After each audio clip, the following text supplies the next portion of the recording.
Bismillahirrahmanirrahim. Jangan lupa subscribe ya. Itu billahi robba. Kalau kita sudah ridho bahwa Allah sebagai Tuhan, maka apa pemberian Allah terima. Ya kan dengan ridho. Tapi kalau sedikit dikasih sama Allah, kita terima. Banyak dikasih sama Allah, kita terima. Baik dikasih sama Allah, alhamdulillah. Rugi dikasih sama Allah, alhamdulillah. Itu namanya orang ridho. Ibarat tiang pelunggu, Bapak Ibu. Kita punya anak, anak kita salah anak teniki. Kira-kira dengan kesalahan anak kita, apa kita harus membenci anak kita ataukah kita tetap sayang kepadanya? Hah? Misalnya anak te sekali ndekna sembayang, terjagur si amaan. Nah terus dipukul oleh orang tua, itu kita pukul karena kita sebab kita sayang atau karena kita murka kepadanya? Kita sayang. Allah ngasih kita ujian. Ujian kita kalau lulus Allah naikkan derajatnya. Itu karena Allah benci ataukah karena Allah sayang? Angka ibu dendek cerewet lalu. Lamun uji terima. Nih bapak endak lamun mau sejelo alhamdulillah, kurang hasil dari yang biasa alhamdulillah. Ibu-ibu tebeng pelunggu si semaman dah seminggu 2 juta alhamdulillah. Seminggu 2 juta maka jatah sebulan arak 100.000 jatah belanja sejelo 2.000 baundeng kena alhamdulillah lagu juluan rere lagu neken ndek semal. Kita ini kebanyakan ridho dikala yang menguntungkan, tapi dikala hal yang sifatnya merugikan jarang kita ridho kepada Allah. Adik netetu gamak kalimat raditu billahi robba. Allah taala alam. Azan dulu. Rabbana ya Rabbana ظلمنا أنفسنا وإن لم تغفر لنا وترحمنا لنكونن من الخاسرين ربنا يا رب ربنا ظلمنا أنفسنا وإن لم تغفر لنا وترحمنا لنكونن من الخاسرين ربنا يا رب ظلمنا أنفسنا وإن لم تغفر لنا وترحمنا لنكونن من الخاسرين آمين يا رب Ma'asyiral muslimin rahimakumullah. Jadi dengan iman yang kita persembahkan kepada Allah itu, itulah yang akan mendatangkan keridhaan Allah subhanahu wa ta'ala. Dikala Allah ridho kepada kita, di saat kita meninggal dunia, maka ruh kita itu langsung pulang kepada pemilik ruh, yaitu Allah.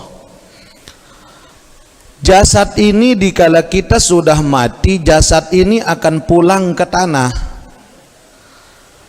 Makanya bagaimanapun tampannya manusia, cantiknya manusia, mulianya manusia, itu hanya sekedar fasilitas guna pakai dari Allah.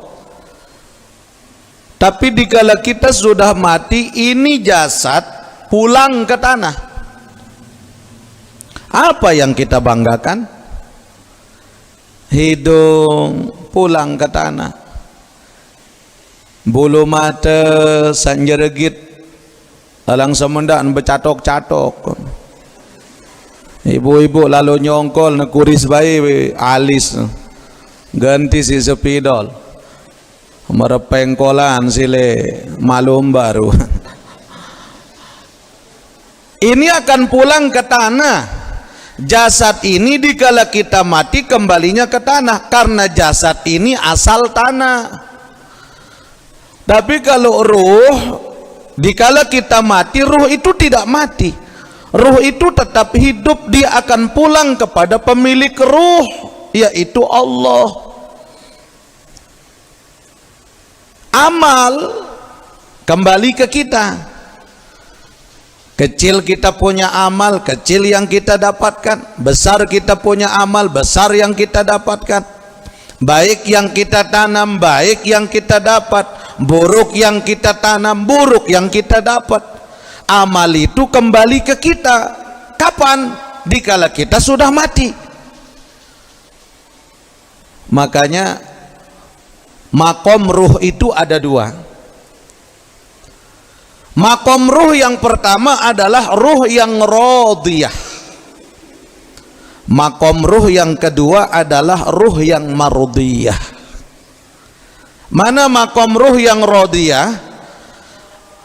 Makom ruh yang dikala mereka dalam perjalanan hidupnya, dia ridho terhadap apapun ketentuan Allah padanya, apapun yang berlaku kepadanya, dia tidak pernah menyalahkan takdir Allah.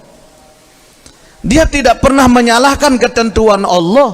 Dia nggak pernah nyalahin apa yang udah diberikan sama Allah, tapi kekurangan yang ada pada dirinya dia jadikan untuk bermuhasabah. Lamun salah pendait, dia bukan menyalahkan takdir, tapi dia salahkan dirinya. Dosa apa yang telah aku lakukan ya Allah? Malam Rebo siliwat, iya tuh tiang jeleng minyak jasad Rasulullah yang udah kita bagi kemarin nih. Alhamdulillah kita tambah efeknya dari minyak itu. Zikirnya 350.000, solawatnya 10.000, hizibnya 6 macam hizib. Hizib Nahdlatul Wathon, hizib Hizbul Bahar, Hisnul Mani, terus hizib Syakran, dan pokoknya 6 macam hizib kita tambah, mahabbahnya kita tambah, dan untuk asma al-magnatisnya kita tambah. Ternyata alhamdulillah tiang coba itu sekali dulu, tiang coba jeleng minyak nike, alhamdulillah Bapak Ibu, itu dipakai sama santri-santri kita di rumah Quran. Hanya 3 tetes yang mereka minum, alhamdulillah dalam jangka 3 minggu bisa selesai 1 juz. 3 minggu 3 tetes diminum. Tiang coba selesai nyeleng malam Rebo, hari Rebo sore tiang coba kasih minum anak-anak niki. Tiang coba, alhamdulillah Rebo, Kamis, Jumat, Sabtu, Ahad, 5 hari. Tiang kasih mereka PR kalian, unindang kena PR kalian minimal 5 halaman harus hafal dalam jangka 5 hari. Mau ternyata arak nyetor 10 halaman none. Arak nyetor 10 halaman, arak nyetor 12 halaman. Paling sedikit yang nyetor 5 halaman dalam jangka 5 hari. Subhanallah. Yang buat yang yakin Bapak Ibu. Nah itu kita tambah di efeknya. Nah selesai jeleng, karena sekedik kita dapat kemarin. Jadi untuk jamaah yang mau nyumbang sila, ada yang siapkan tapi tidak banyak. Nah tapi tiang coba malam itu arak sopo jamaah tiang coba.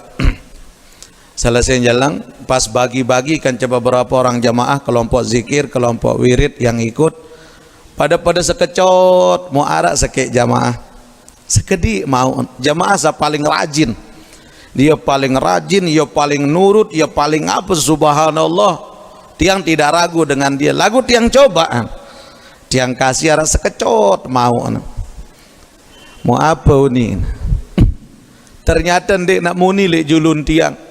Lagu ia nangis lek mudin aula, napi si nangis, ya Allah, dosa apa wah kegawe ya Allah.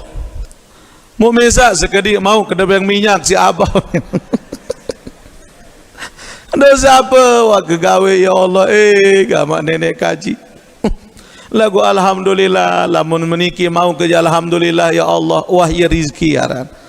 Subhanallah. Jadi dia bukan nyalahin Allah, bukan nyalahin model bagian, tapi yang dia salahin dirinya sendiri.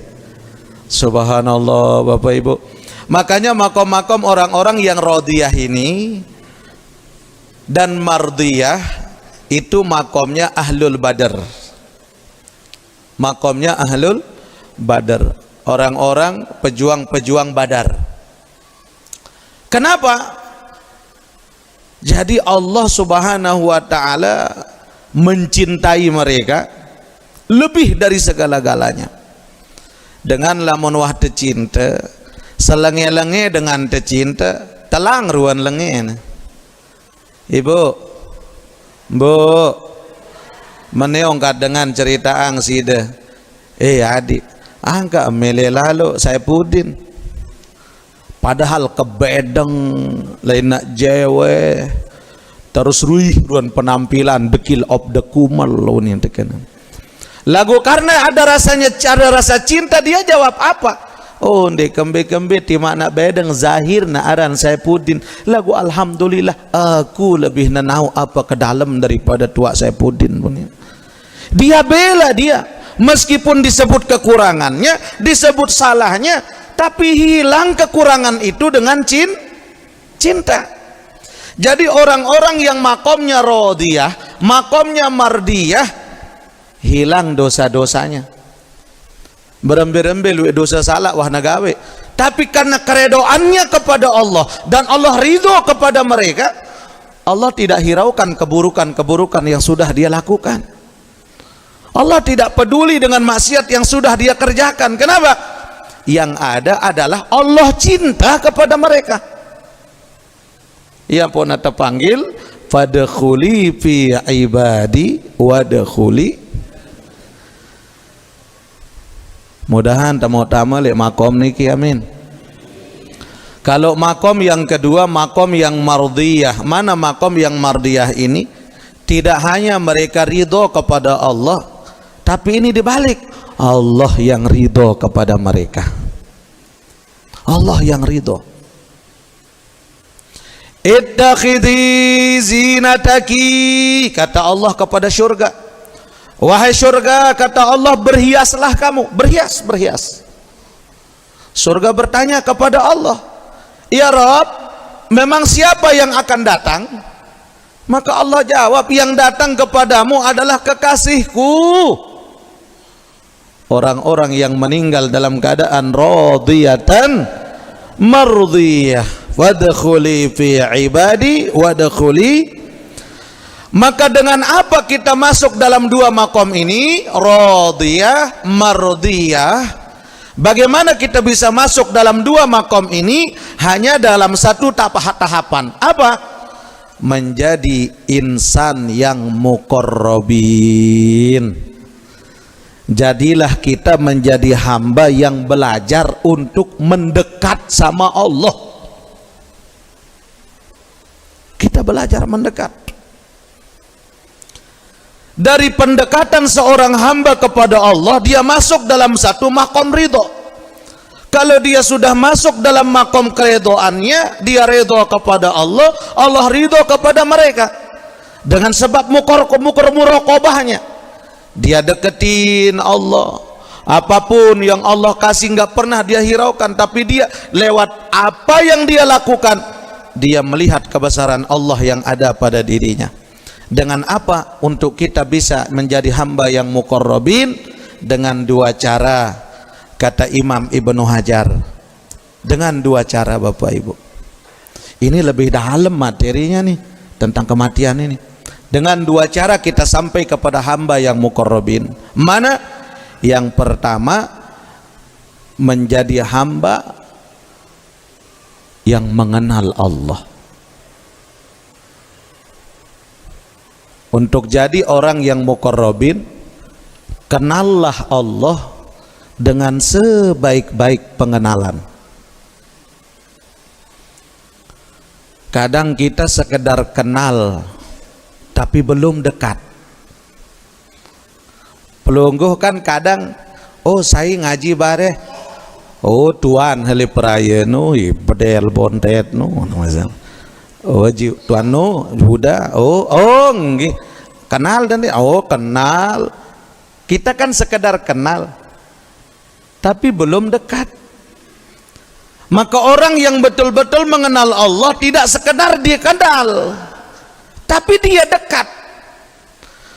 Kalau dia udah dekat, bagaimana cara kita mendekat? Cari nomor HP-nya.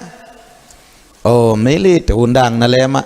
Coba pita anu embe tamu nomor HP. Wah, syarat nomor HP, coba nge-WA. Assalamualaikum, salam kenal. Waalaikumsalam. Oh, alhamdulillah salam kenal balik. Ngonek-ngonek, oh pidan tuan harap jadwal tuan. Oh insyaallah lemak malam Selasa. Oh nggih lemak bedait nggih. Nah sudah mulai ada pengenalan yang lebih sudah. Dikala pengenalannya sudah lebih, maka dia berjanji untuk berjumpa. Setelah ada perjumpaan, semakin dia mengenal, semakin muncul rasa dekatnya. Maka semakin dia mendekat, mana syarat yang kedua? Semakin dia akan banyak mengingat namanya, semakin dia banyak menyebut dia, semakin dia banyak saat bagaimanapun dia ingat dengannya. Zikrullah, zikrullah. Lamun tawah kenal kan, kareng teh ingat terus. Oh iya izin pengajian deh. Oh tentu. Setelah kita ingat, kita mulai mempelajari tentang apa yang dia jelaskan. Setelah mempelajari, penasaranlah kita, dari mana sih dia, di mana tempat tinggalnya, bagaimana sih orangnya.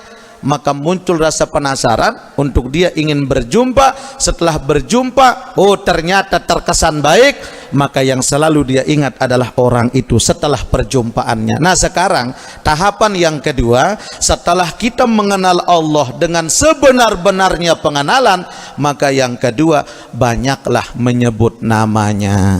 Zikrullah. Allahu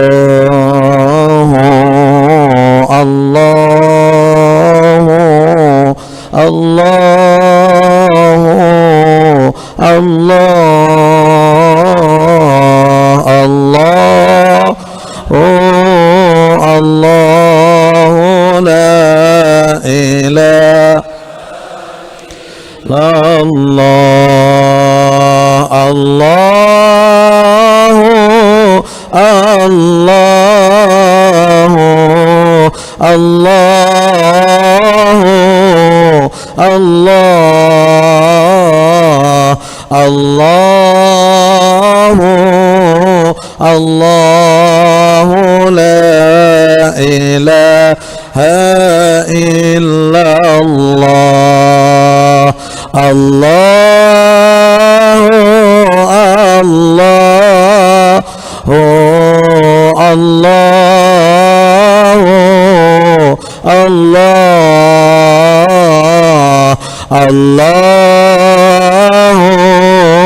Allahu la ilaha illallah. Banyaklah menyebut namanya. Oleh sebab itu para jamaah rahimakumullah, orang yang sudah mengenal Allah, orang yang banyak zikrullah, maka tiba-tiba dikala dia zikir, seperti yang sudah tiang sampaikan, dengan sendirinya badan ini ikut bergerak mengikuti irama zikir itu. Tiba-tiba waktu ente zikir no milu tengengget, milu tenganggu. Betul tidak? Apakah itu karena kita sengaja ataukah karena memang maunya badan? Maunya badan, bukan disengaja. Lamun tersengaja, ndek ini menu berirama. Tapi justru dikala kita zikir tidak bergerak, lelah hidup. Coba zikir dan ulah bergerak, lelah kita badan. Kenapa? Karena jasad ini tidak akan mampu membendung yang batin, karena yang batin ini yang talaki langsung dengan Allah. Makanya kalau orang itu berzikir tiba-tiba badannya bergerak. Kenapa? Karena ruh yang ada di dalam ini tidak tahan dengan zikir itu karena ada kerinduan di dalamnya. Ini yang sering dia sebut tiap hari, tiap malam. Maka ruh itu ingin keluar untuk langsung muallak dengan Allah Subhanahu wa ta'ala. Karena kiblatnya ruh itu adalah Allah. Ya ampun, melihat roh niki langsung berdait dengan Allah. Semakin panas, semakin lama dia berzikir, semakin panas badan ini. Kenapa? Karena ini jasad sudah tidak mampu menguasai efek daripada zikrullah. Tapi kolbu semakin nikmat, kolbu semakin nyaman, kolbu semakin terarah. Beda kalau orang kenyang dengan yang jasmani, dengan rohani. Lamun dengan besur, orang besuh dengan jasmani, dengan makan dan minum, kalau sudah kenyang berhenti tidak? Berhenti. Lamun tuah besur mentelah tengge.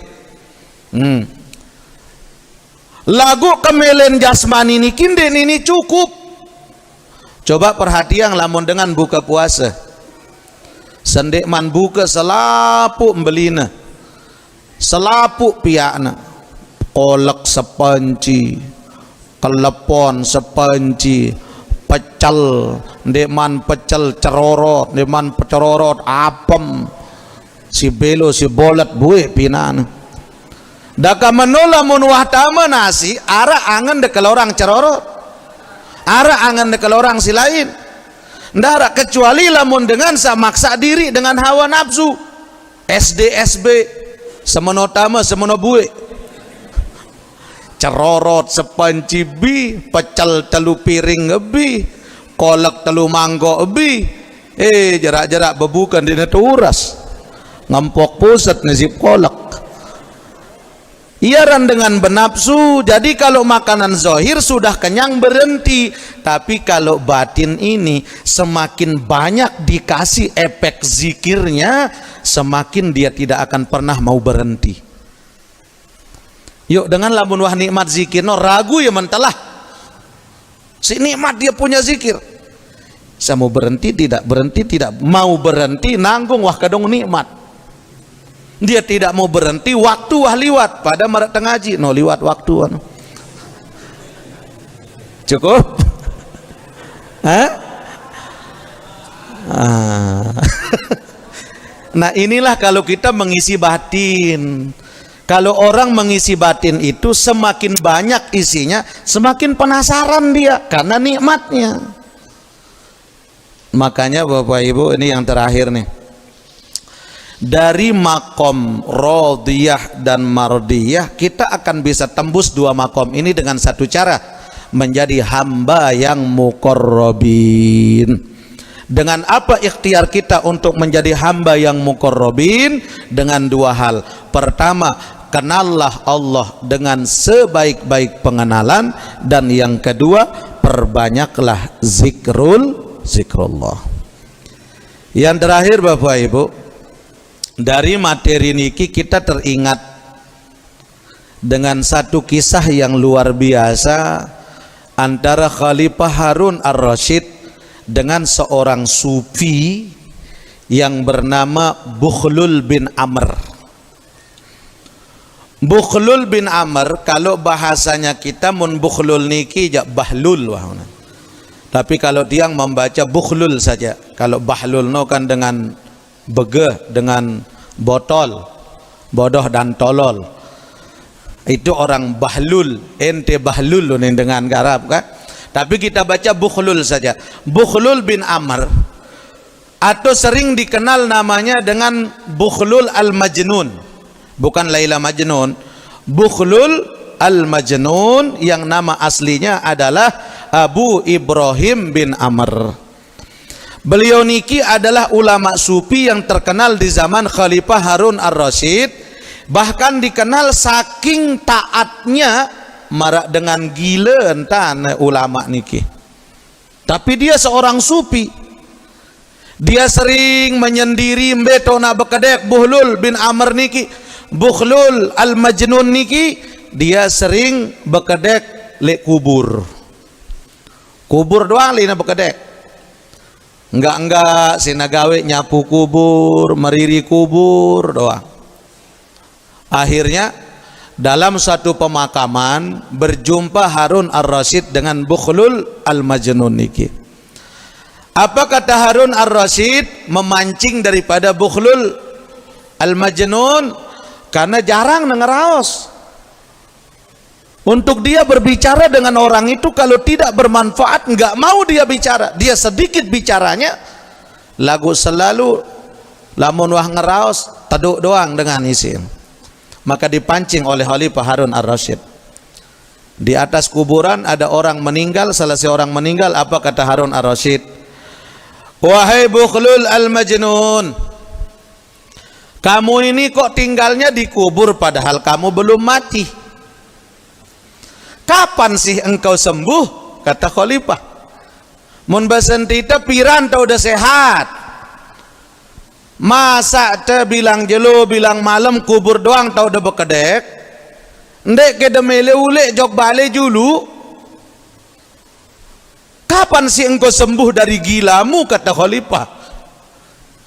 Kepancing Bukhlul al-Majnun, dia berkata apa? Wahai Khalifah, apa? Kata Harun ar-Rasyid, yang sebenarnya gila itu aku apa engkau? Tepetulak begitu aja Khalifah. Si gila no aku apa sih de? Lamun aku endot lek niki, memang itulah yang seharusnya harus kita lakukan. Tapi kalau engkau kan tinggalmu di istana. Wahai Harun ar-Rasyid, kata Bukhlul. Kata Harun ar-Rasyid, wahai Bukhlul, emang engkau ini sudah sadar? Lamun wah sadar, coba peringat aku dulu, kata Khalifah. Ingetin saya. Tapi memang Khalifah ini sengaja memancing Bukhlul, karena jarang dia bicara, sehingga diperpancinglah Bukhlul al-Majnun niki. Kata Khalifah, kalau memang engkau sudah sadar, ayo ingetin aku. Baik, kata Bukhlul. Wahai Harun ar-Rasyid, jika memang engkau sadar, jika memang akal pikiranmu itu sehat, kenapa engkau lebih memilih istanamu yang hanya sesaat engkau tempati, sementara setelah engkau mati kau akan tinggal di sini? Ya Allah, tamparan keras untuk Khalifah nih. Wahai Khalifah, kalau memang engkau jadi manusia yang sadar, kenapa engkau lebih memilih istana daripada kubur?